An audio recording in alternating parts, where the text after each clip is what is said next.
স্বামীকে আপনারা কিসের জন্য ধরে নিয়েছেন? ও কি অপরাধ করেছে? দেখুন, আপনার স্বামীকে আমরা বিয়ে বাড়ি গহনা চুরি করার অপরাধে অ্যারেস্ট করেছি। কি? ও আপনাদের কোথাও ভুল হচ্ছে। আমার স্বামী চোর না, ও কখনোই চুরি করতে পারে না। আপনার যা কিছু বলার আছে কালকে কোর্টে গিয়ে বলবেন। আপনি এখন আসতে পারেন। বিশ্বাস করো সালমা, আমি এসবের কিছুই জানিনি। তুমি যেন আমাকে ভুল বোঝো না। 10 বছর ধরে আমি তোমার সাথে সংসার করছি, আমি তোমাকে চিনি না? তুমি কোনো চিন্তা করো না, যা করিও আমি তোমাকে এখান থেকে ছাড়াবো।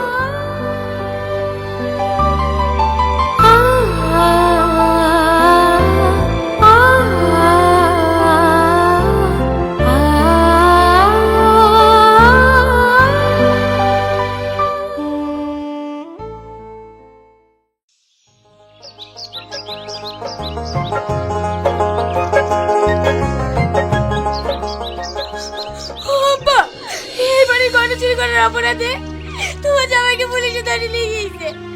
ও চুরি করতে পারে না। তুমি যা করে ওকে ছাড়ি দিয়ে আসো। কে জামাই? কিসের জামাই? আমি ওকে জামাই হিসেবে মানি না, আর আমি কোনো চোরকে ছাড়াতে যাব না। বিয়ে বাড়িতে এত গহনা দেখি আর লোভ সামলাতে পারিনি, চুরি করা এবার বোঝ। দেখ পল্লবী, ও নির্দোষ। তোদের হাত ধরছি, অনুরোধ করছি, তোর ওকে ছাড়ি দিয়ে আয়। ওকে ছাড়া আমি বাঁচবো না। দেখ, খালি খালি চোরা চোরা কান্না করিস না, ওকে ছেড়ে দিয়ে আবার নতুন করে জীবন শুরু কর। আর তাছাড়া ওকে আমাদের স্ট্যাটাসের সাথে মানায় না। হ্যাঁ, আমার একটা বন্ধু আছে, ওর বউটা কিছুদিন আগে অ্যাক্সিডেন্ট করে মারা গিয়েছে। ওর দুটো বাচ্চাও আছে, তবে ওর অনেক বড় লোক। তুমি যদি ওকে ছেড়ে দাও, আমার বন্ধুর সঙ্গে আমরা তোমার বিয়ে দেবো। ছি, তোমরা মানুষ, তোমাদের মুখে এই কথাটা বলতে একবার আটকালো না। তোমাদের কাউকে আমার স্বামীকে ছাড়াতে হবে না। যা করো আমি আমার স্বামীকে ছাড়াবো। কিন্তু তোমরা একটা কথা মাথায় রেখো, তোমাদের এই জেদ আর এই আত্মহকারী তোমাদের একদিন শেষ করবে।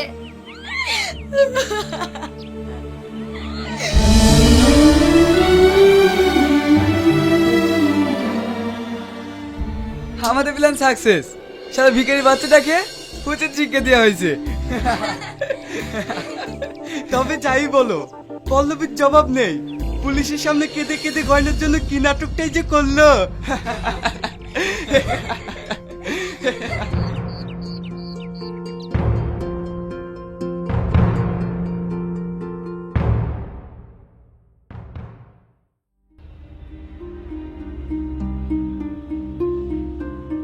স্যার, স্যার, বিয়ে বাড়ি গয়না জামাই চুরি করেনি, আমি চুরি করেছি। কি? হ্যাঁ স্যার, জামাই নির্দোষ, ওকে ছেড়ে দেন, আমি নিজে সারেন্ডার করছি। যতীন কাকা,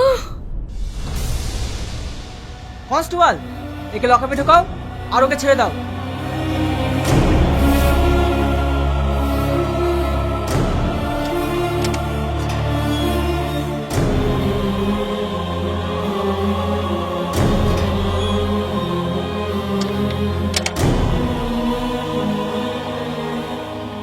এটা তুমি কেন করলে কাকা? বিশ্বাস কর মা, সত্যি আমি গহনা চুরি করেছি। মিথ্যা কথা বলো না কাকা। আমাদের বাড়িতে তুমি 20 বছর ধরে কাজ করছো, আজ পর্যন্ত একটা টাকা এদিক ওদিক হয়নি। আর তুমি গহনা চুরি করেছো, এটা আমাকে বিশ্বাস করতে হবে। মারে, আজ তুই এতে যা কিছু ঘটেছে সব কিছুর জন্য দায়ী আমি। আমি যদি তোদেরকে নিমন্ত্রণ করে না নিয়ে আসতাম, তাহলে তোদের কিছুই হতো না। কেঁদো না কাকা, ছোটবেলা থেকে তুমি আমাকে কোলে পিঠে করে মানুষ করেছো, আমি তোমাকে নিজের বাপ হিসেবে মানি। তোমার চোখের মানে আমার সহ্য হচ্ছে না কাকা। তাহলে তুই বল, নিজে জামাইকে পুলিশ আটকে রাখবে আর আমি ভাবি যে আমি কি করে চুপ করে থাকি। যতীন কাকা, তোরা ছাড়া এই দূরে আমার কেউ নাই রে, আমাকে নিয়ে ভাবতে হবে না।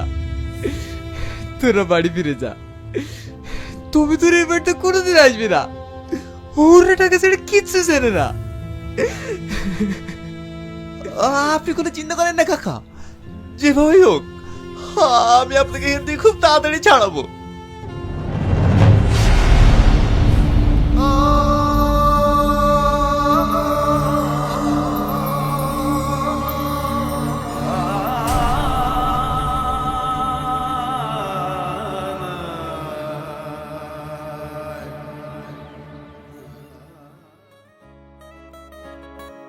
স্যার, এখানে 5টি স্যাম্পল আছে, তার মধ্যে এই স্যাম্পলটি মার্কেটে প্রচুর ডিমান্ড। সে তো খুব ভালো কথা, তাহলে এর অর্ডারটা বাড়িয়ে দাও। স্যার, এটা আমাদের কোম্পানি প্রোডাক্ট না, এটা একটা লোকাল ভাটিতে তৈরি হয়।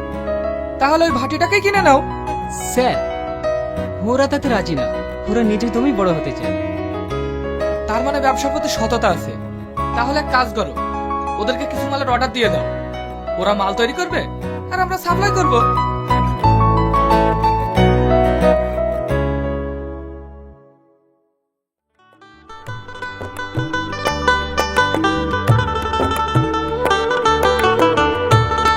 মর্চিকা স্কুলে গিয়েছে? হ্যাঁ গিয়েছে। আসতে পারি? হ্যাঁ আসুন। কিছু বলছেন? হ্যাঁ, আমরা মালের ব্যাপারে এসেছি। ও মাল লাগবে? কয় প্যাকেট লাগবে বলেন? 10 প্যাকেট, 20 প্যাকেট? 10 প্যাকেট 20 প্যাকেট না, আমাদের 20,000 প্যাকেট লাগবে।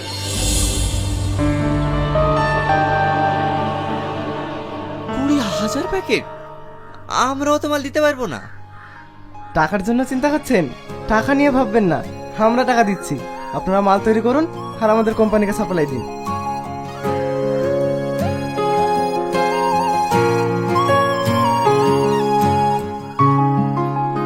হে নিন 10 লাখ টাকা চেক, আরো যদি লাগে আমরা দেব। এবার আপনারা পারবেন তো? হ্যাঁ পারবো। ঠিক আছে, আপনারা তাহলে কাজ করেন, আমরা আসছি।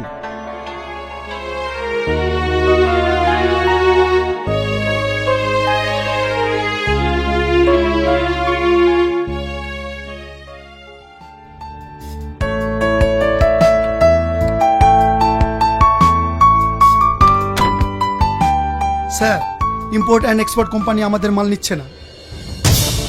মানে?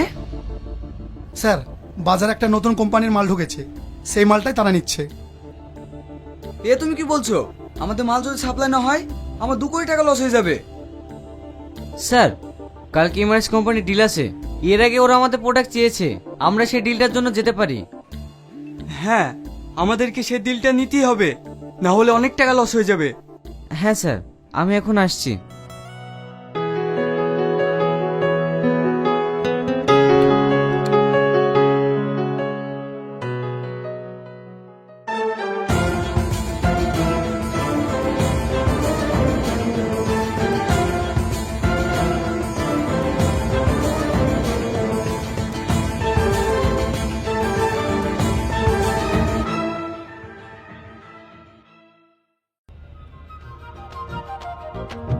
এভাবে কোথায় যাচ্ছ?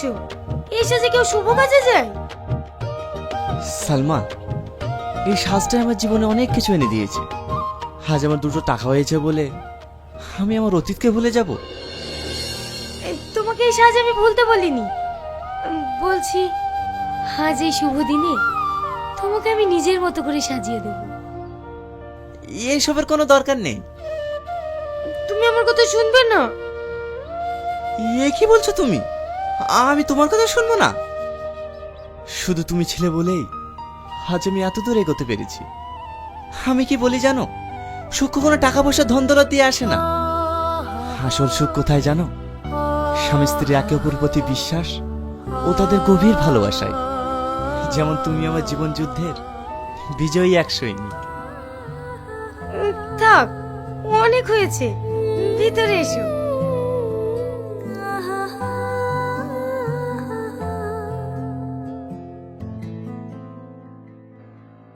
দেখুন, এই মুহূর্তে আমরা আপনার কোম্পানির সঙ্গে ডিল করতে পারছি না। এ কি বলছেন? এটা কি আপনারাই তো আমার কোম্পানির সাথে ডিল করতে চাইছিলেন? হ্যাঁ, চেয়েছিলাম। তখন আপনাদের প্রোডাক্টের কোয়ালিটি ভালো ছিল, আবার দামেও কম ছিল। আর এখন কোনোটাই নেই, তাই আমরা এই ডিলটি বিএনএস কোম্পানির সঙ্গে করেছি। দেখুন, এই ডিলটি আমাদের ভীষণ জরুরি, না হলে আমাদের অনেক টাকা লস হয়ে যাবে, না হলে আমাদের কোম্পানি দেউলিয়া হয়ে যাবে। সে বুঝলাম, কিন্তু আপনার মাল নিতে গিয়ে আমরা তো লস খেতে পারবো না।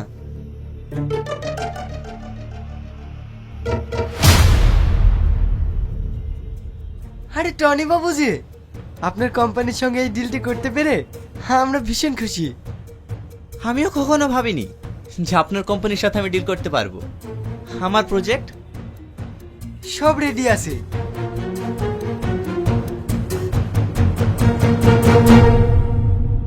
এখানে সই করে দেন।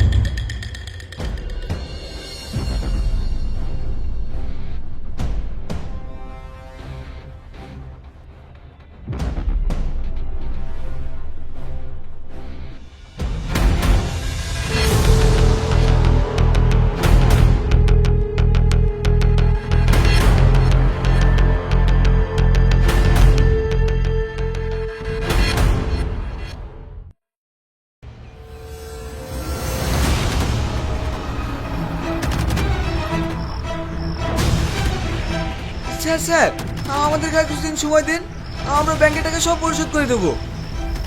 দেখুন, গত 3 মাস থেকে আপনারা হোম লোন জমা করেছেন না বিশ্লেষণ জমা করেছেন? অনেকবার জানার পরে আপনারা কোনো ব্যাংকের টাকা জমা করেননি। স্যার, আপনার কাছে আমরা আর কিছুদিন সময় চাইছি। আমরা আর আপনাকে কোনো সময় দিতে পারবো না। আগামী কালকের মধ্যে যদি আপনি ব্যাংকে টাকা জমা না দেন, আপনার কোম্পানি ও বাড়ি ব্যাংক দুটোই নিলাম করে দেবে।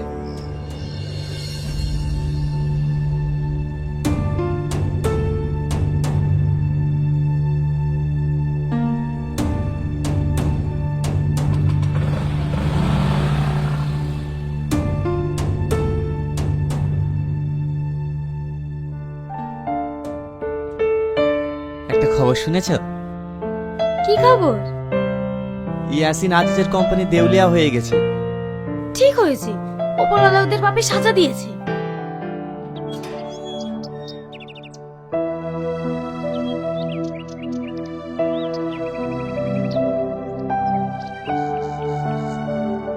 বুবু,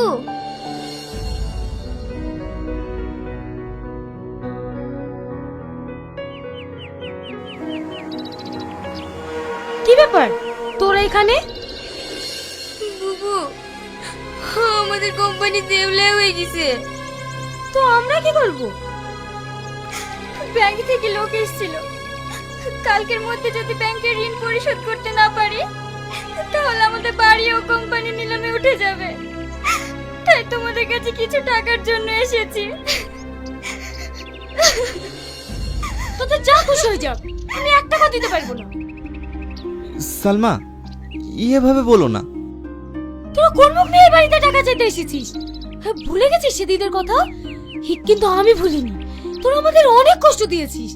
এক্ষুনি এই বাড়ি থেকে বেরিয়ে যাও।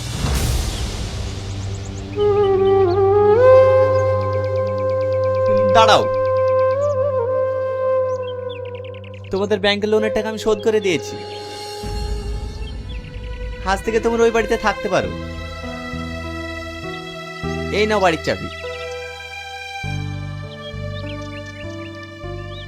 তবে একটা কথা মাথায় রেখো, কোনো মানুষকে দেখে অহংকার করো না, কারণ আজকে যাকে তোমরা জিরো ভাবছো তার নসিব যদি ঠিক থাকে, উপরওয়ালা একদিন তাকে হিরো বানাতে পারে। ভাই, তুমি আমাদেরকে ক্ষমা করে দাও, আমরা অনেক ভুল করে ফেলেছি। আরে না না, তোমরা তো আমার ছোট ভাইয়ের মতো। আর হ্যাঁ, কাল থেকে তোমরা আমার কোম্পানিতে জয়েন করো। বুবু,